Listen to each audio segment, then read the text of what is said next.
Polisi membongkar modus penipuan info kiriman paket lewat pesan singkat yang menyertakan link aplikasi. Menurut aplikasi tersebut, pelaku menguras rekening korban setelah meretas dan menguasai ponsel dan seluruh data di dalamnya. Korban sebanyak 493 orang dengan kerugian mencapai 12 miliar rupiah. Bagaimana mekanisme penipuan dengan modus ini dan apa yang perlu diwaspadai? Kita akan sapa Pratama Persada, pakar keamanan siber. Selamat malam, Pak Pratama. Selamat malam, Mbak. Ini modusnya seperti apa? Kita sebetulnya sempat mendengar ini beberapa bulan yang lalu, tapi kenapa korbannya tetap semasif ini? Ya, Mbak, saya pikir ini ada beberapa sebab ya gitu. Yang pertama adalah karena masyarakat tidak begitu mengerti tentang literasi digital kalau handphonenya itu atau device-nya itu gampang terinfeksi malware begitu.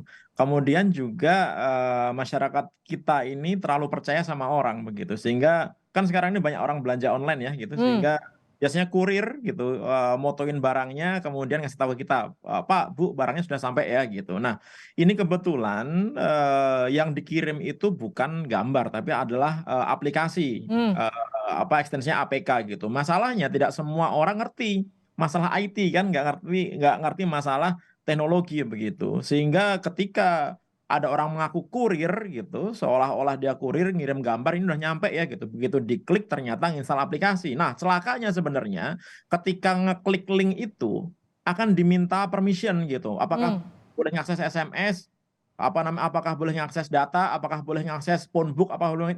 Nah, masyarakat kita suka nggak peduli, tekan yes yes yes yes, Oke, sep gitu semuanya. ini Ya, saya izin potong. Jadi ketika kita klik linknya sebetulnya sudah ada permission di sana. Jadi sebetulnya kalau kita agak sedikit lebih cermat dan teliti, tidak asal klik-klik, itu kita sudah tahu bahwa ini ada upaya dari aplikasi untuk mengakses dari mulai aplikasi handphone sampai nomor telepon begitu yang ketika kita mengklik itu begitu Pak ya, Pratama. secara default apa namanya sistem di dalam handphone kita ini sebenarnya sudah punya level security sendiri gitu. Dia akan bertanya kepada si pemiliknya, ini boleh nggak ngakses ini, boleh nggak ngakses ini gitu. Kan aneh tuh, ada gambar minta akses ke phone book, minta akses ke Oke. data dan lain-lain begitu. Tapi karena kita suka nggak peduli karena pengen lihat gambarnya, tekan yes yes saja. Nah, begitu semuanya sudah oke, tiba-tiba aplikasi terinstall, apa yang terjadi? Aplikasi ini adalah malware, namanya tipenya adalah RAT gitu, Remote Access Tool gitu. Jadi dia bisa menginfeksi handphone kita dan bisa digunakan untuk mengambil alih handphone kita. Jadi handphone kita ini dikendalikan dari jarak jauh si pengirim malware-nya ini. Oke. Kemudian juga malware ini bisa melakukan sniffing terhadap apapun yang kita ketikkan di dalam handphone kita. Jadi kayak keylogger gitu, kita ngetik PIN dia bisa baca, ngetik password dia bisa baca gitu. Sehingga ketika dia mengakses handphone kita, kemudian membutuhkan PIN, membutuhkan password untuk transaksi, dia udah tahu itu.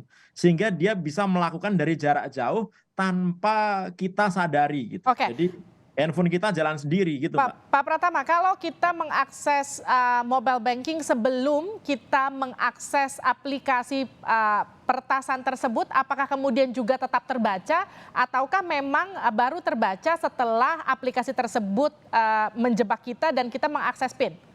Baru terbaca setelah ada aplikasi malware ini masuk ke dalam kita, Mbak. Sebelumnya nggak terbaca karena kan PIN itu tidak tercatat di handphone sebenarnya. Jadi kalau Oke. kita memasukkan PIN, memasukkan password itu harusnya tidak tercatat di handphone.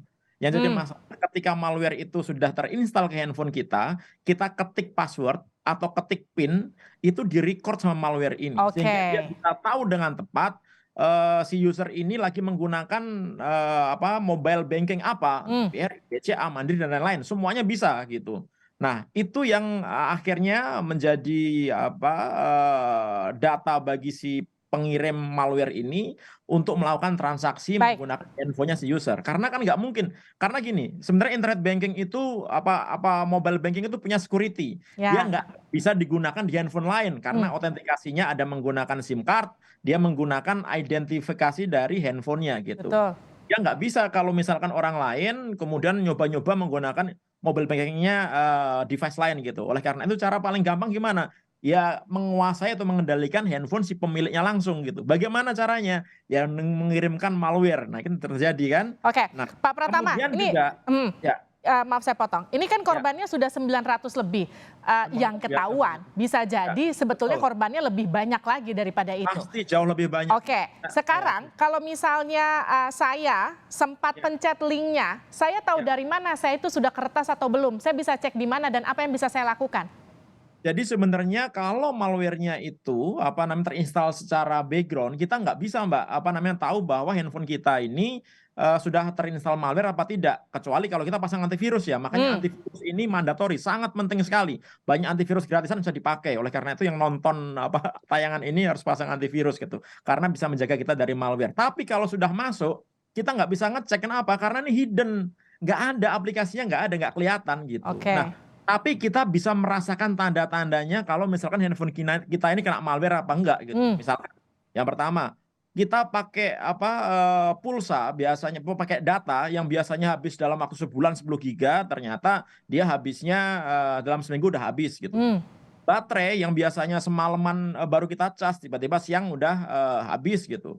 Atau tiba-tiba handphone kita taruh dalam keadaan idle, kita pegang kok hangat nih gitu. hmm. Berarti ada yang kerja di belakang layar nih gitu. Nah, itu ada tanda-tanda ada malware yang bekerja di handphone kita gitu. Atau misalnya kita dapat SMS-SMS dengan Oke. karakter-karakter yang aneh gitu. Atau misalkan tiba-tiba handphone kita restart gitu. Nah, itu ada masalah di handphone kita sehingga harus kita benerin dulu handphone kita ini gitu supaya kita yakin bahwa handphone kita ini benar-benar clean. Oke, Pak, kita cukup hard reset ataukah misalnya katakanlah gini, Ya, penyelamatan pertama ketika kita curiga setelah pencet ya. aplikasi apakah kita terjebak atau enggak, apakah kita Ya. bisa langsung uninstall mobile bankingnya terus kita selamat atau Nggak gimana? bisa, nggak bisa kita install apa mobile banking ya karena itu nggak ngaruh gitu. Oke, Kita install aplikasi m-banking kita install nggak ngaruh karena malware-nya ada di dalam handphone kita.